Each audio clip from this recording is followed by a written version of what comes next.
Many vehicles have some crazy over-the-top trim packages, but in the history of automotive trim packages, this 1955 Dodge Custom Royal Lancer Femme trim has to be near the top of the list in terms of most outrageous and interesting trim options.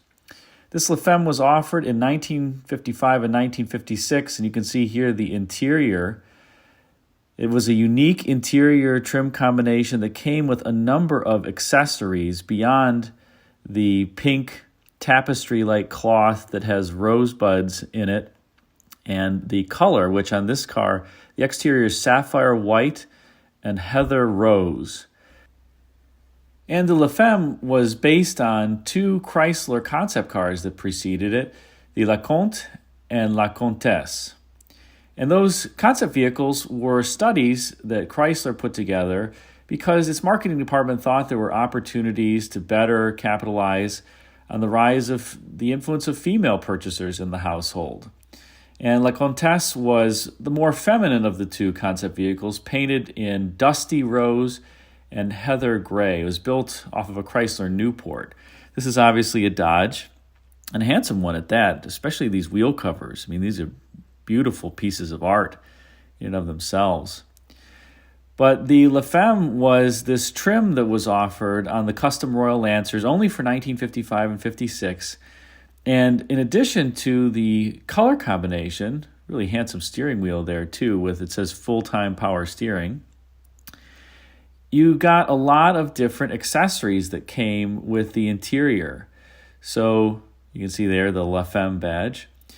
The interior had tapestry material with pink rosebuds, but you also got a calfskin purse that had a face powder compact, a lipstick case, a cigarette case, and a change purse that were kind of out of this faux tortoise shell made by Evans of Chicago. And they were made to fit, that whole purse was made to fit behind the front passenger seat and in a little pocket that you'll see here. And in the driver's seat, the back of the driver's seat, was an area for raincoats and umbrellas. And this was all matching accessories that went along with the car interior. And here's a picture of the purse and some of the accessories. It's kind of like a keystone shape, really interesting so that it can fit in that pocket behind the passenger seat. And as I mentioned, in 1955, this Femme was an option on the Custom Royal Lancers, which were the top-of-the-line Dodges for the year. Really nice cars, came atop a 120-inch wheelbase, about 212, 13 inches long or so compact by 1970 standards, but really beautiful design on these Dodges. I especially like that fender flare, if you will, that extends back to the bumper on the rear of the vehicle. These did come equipped, especially the Custom Royal Lancers, with the Red Ram V8 engine, which was the early Hemi head Chrysler V8 engine. Often you can see the little V8 badge there. And the Sweep Spear, which is a Buick Q, or at least later became a Buick Q, patterned off of some European cars like Delahaye's. But in any event, the Red Ram V8 was an early Chrysler Hemi, and in these vehicles, it was 270 cubic inches. And in the Custom Royals, it made 183 horsepower. In the Royals, made 175 horsepower. And in the lesser cars, you could get the six-cylinder engine as well, which was called the Getaway 6. Although I don't know with, at that point, only 123 horsepower in those six cylinders, how quickly you were going to get away. These were also the pre-torsion air Chryslers. They did have coil springs up front, and as Dodge advertised it, Oriflow ride control and shock absorbers.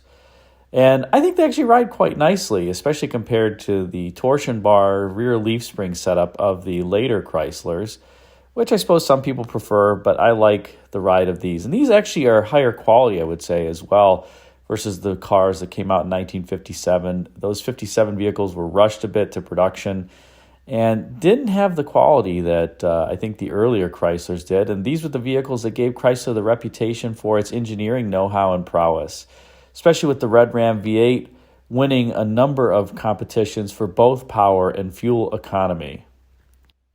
Now back to the trim. While Dodge called this trim a stunning success for the 1955 model year. It would only last one more model year into 1956.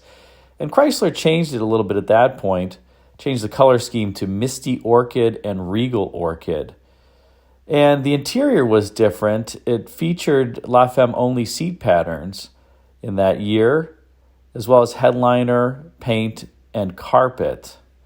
And check out the backs of the seats here quickly. They have those two pockets, but there's nothing in them. The purse isn't in there, unfortunately, in this car, nor are the umbrella and raincoat, etc. But that's where they sat, in those pockets.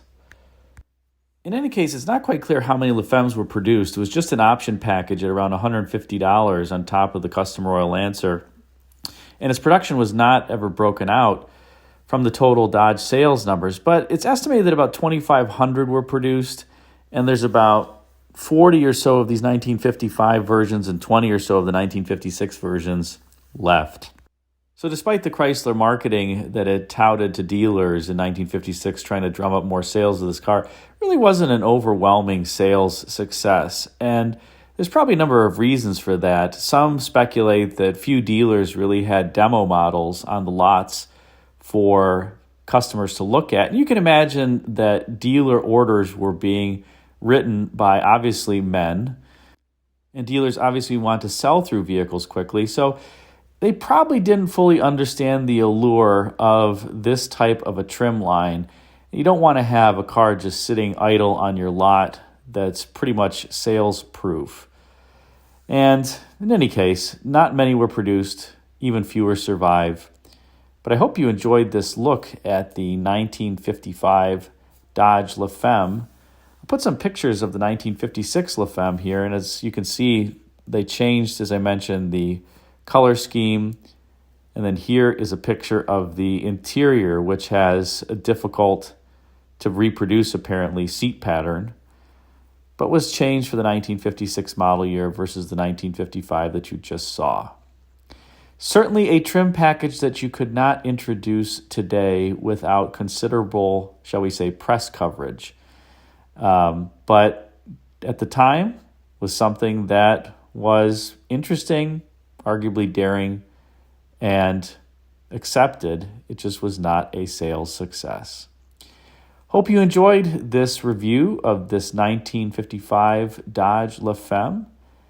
Thanks again for watching. Let's close out with this really interesting and humorous ad from 1955 for the Dodge lineup. Go Dodge.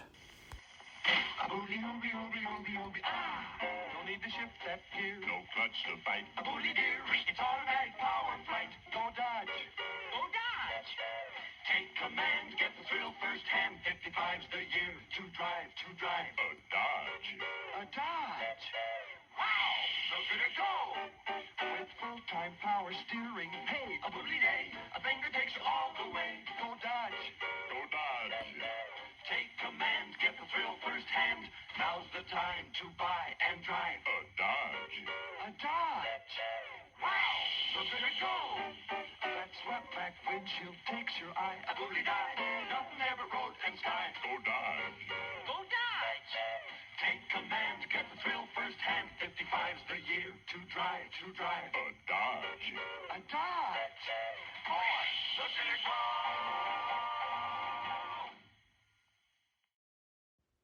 Thanks again for watching this video. If you enjoyed it, be sure to like, comment, and subscribe. And until next time, check out the video thumbnails at bottom left and bottom right for some suggestions for you. Thanks again for watching. Until next time, take care.